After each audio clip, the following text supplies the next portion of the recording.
Joe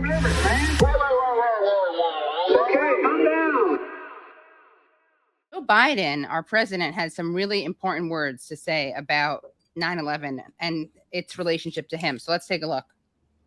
To renew our sacred vow, never forget, never forget. We never forget. Each of us, each of those precious lives stolen too soon when evil attacked. Ground Zero in New York.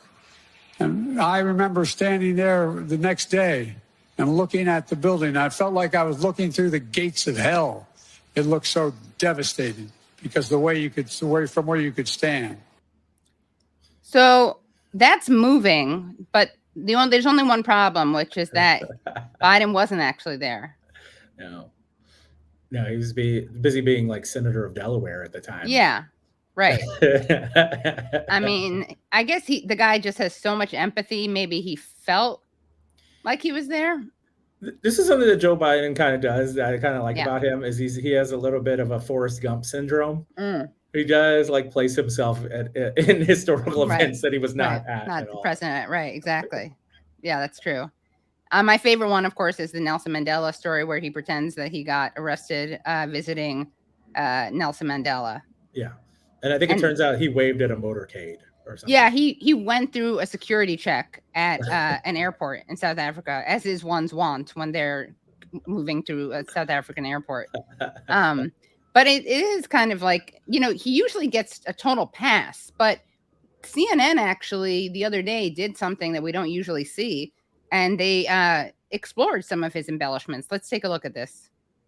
He has done, I don't know if it's similar things, but he's sort of told some stories that don't line up quite like this before.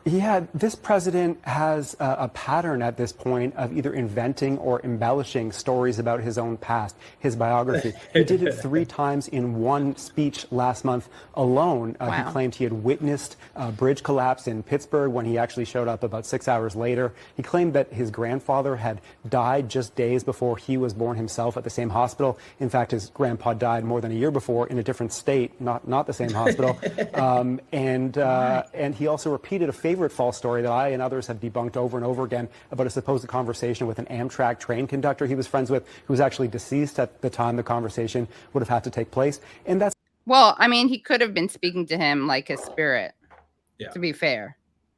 That's one I'll defend him on.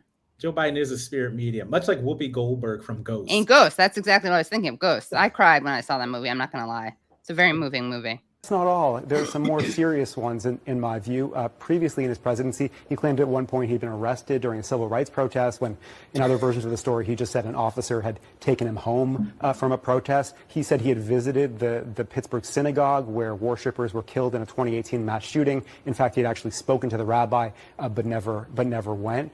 And he's made a whole bunch of others, too.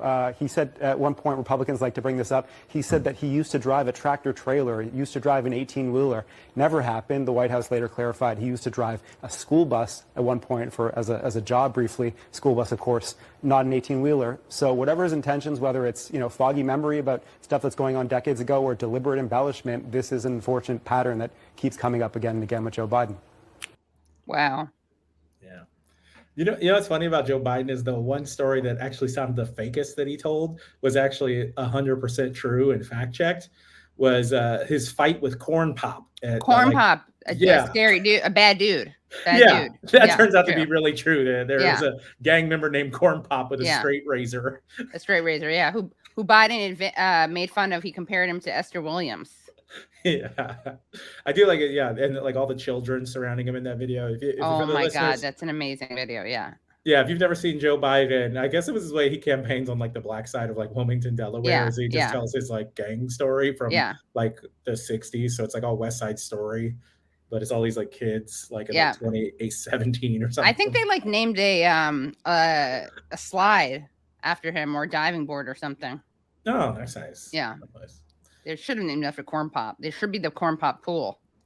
Yeah, there's like the Delaware Times or whatever the local paper is wrote there was a Corn Pop. He was a bad dude. Yeah. He died, in this year and all this other stuff. So R.I.P. Corn Pop. That's R.I.P. Corn Pop. Yeah, yeah. Maybe that's how Biden got elected. The Corn Pop vote was a very big. It was a big vote. Yeah. Let me tell you something. Donald Trump never took on a man named Corn Pop. Right. Maybe if he had, things would have turned out differently.